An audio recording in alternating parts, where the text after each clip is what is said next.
민수기 15장 22절부터 41절입니다. 오늘 본문의 배경이해입니다. 일반적인 속죄제 규정은 레위기 4장부터 5장에 기록되어 있습니다. 여기에 기록된 것들은 레위기 본문에 있는 것을 추가하기 위해 주어졌습니다. 다만 레위기 규정과 민수기 규정이 다른 부분이 있습니다. 부지 중에 지은 죄에 대해 레위기에서는 숫소를 드려야 하지만 민수기에서는 숫염소를 드려야 합니다. 또한 레위기는 신분에 따라 각각 다른 속죄제물을 드리도록 요구하지만 민수기는 개인과 공동체로 나눠 다른 제물을 드리도록 말하고 있습니다. 15장 22절부터 31절입니다. 속죄제 규정. 너희가 실수하여 나 주가 모세에게 말한 이 모든 명령을 실천하지 못하였을 때 곧 나 주가 모세를 시켜 너희에게 명한 모든 것을 나 주가 명한 그날 이후부터 너희 대대로 실천하지 못하였을 때 그것이 회중이 모르는 가운데 실수로 저지른 것이면 온 회중은 숫송아지 한 마리를 번제물 곧 주를 기쁘게 하는 향기로 불살라서 바치고 거기에 딸린 곡식제물과 부어드리는 제물도 규례대로 바쳐야 한다. 또 순염소 한 마리를 속죄제물로 바쳐야 한다.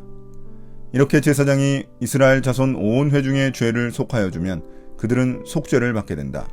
그것은 실수로 저지른 것이기 때문이다. 그들은 자신들의 실수로 잘못을 저질렀으니 나 주에게 불살라 바치는 제물과 속죄제물을 주 앞에 가져와야 한다.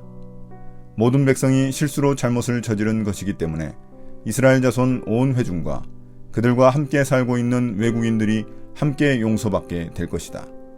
만일 한 개인이 실수로 잘못을 저질렀다면 그는 1년 된 암염소 한 마리를 속죄제물로 가져와야 한다. 그러면 제사장은 주 앞에서 실수로 죄를 지은 그 사람의 죄를 속해 주어야 한다. 제사장이 그의 죄를 속해 주면 그는 속죄를 받게 될 것이다. 실수하여 죄를 지은 사람에게는 그가 본토 출신 이스라엘 자손이든 그들 가운데서 살고 있는 외국인이든 같은 법이 적용된다. 그러나 본토 사람이든 외국인이든 일부러 죄를 지은 사람은 주를 모독한 것이므로 그런 사람은 그의 백성 가운데서 쫓겨나야 한다. 나 주의 말을 경멸하고 그의 명령을 어겼으므로 그런 사람은 반드시 쫓아내야 한다. 자기의 죄는 자기가 짊어져야 한다. 실수로 죄를 짓는 사람은 희생제사를 통해 속죄할 수 있습니다. 공동체의 죄와 개인의 죄로 나눠집니다. 먼저 온 회중이 실수로 죄를 지은 경우입니다. 온 회중은 숫송아지 한 마리를 번제물로 드려야 하고 곡식제물의 소제와 부어드리는 제물인 전제로 드려야 합니다. 또한 순염소 한 마리는 속죄제로 드려야 합니다. 이 경우 이스라엘 온 회중과 함께 사는 외국인들도 죄 용서함을 받게 됩니다. 두 번째, 개인이 실수로 죄를 지은 경우입니다. 이때는 1년 된 암염소를 속죄제물로 드려야 합니다. 레위기에서는 신분에 따라 제물에 차등을 두었지만 여기서는 일반적인 제물만을 언급하고 있습니다. 이 규정 또한 이스라엘 백성들뿐만 아니라 그들 중에 거류하는 외국인에게도 그대로 적용됩니다. 그러나 어떤 경우에도 일부러 죄를 지은 사람은 주님을 모독한 것과 같기 때문에 백성들 중에 쫓겨나는 중벌을 받게 됩니다. 15장 32절부터 36절입니다. 안식일 규정. 이스라엘 자손이 광야에 있을 때였다. 한 사람이 안식일에 나무를 하다 들켰다. 나무하는 일을 본 사람들은 그를 모세와 아론과 온 회중에게로 데리고 갔다. 그에게 어떻게 하여야 한다는 명확한 설명이 없었기 때문에 그들은 그를 그냥 가두어 두었다. 그때 주님께서 모세에게 말씀하셨다. 그 사람은 반드시 죽여야 한다. 온 회중은 진 밖에서 그를 돌로 쳐야 한다. 그래서 온 회중은 주님께서 모세에게 명하신 대로 그를 진 밖으로 끌어내어 돌로 쳐 죽였다. 이제 광야에서 안식일 규정을 어긴 경우를 말합니다. 이 경우는 고의적으로 저지른 죄입니다. 한 사람이 안식일에 나무를 하다가 잡혀옵니다. 원래 안식일 규정을 고의로 어긴 사람은 진 밖으로 끌어내 돌로 쳐 죽여야 합니다.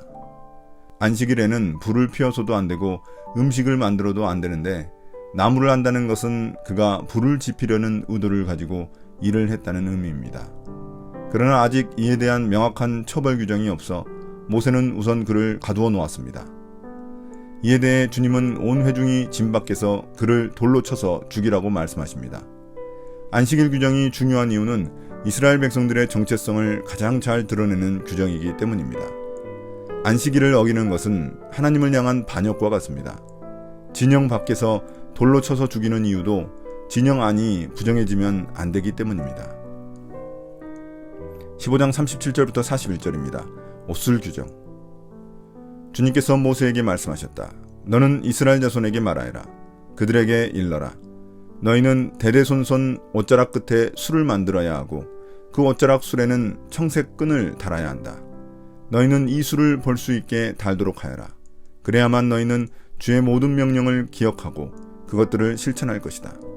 그래야만 너희는 마음 내키는 대로 따라가거나 너희 눈에 좋은 대로 따라가지 아니할 것이고 스스로 세욕에 빠지는 일이 없을 것이다.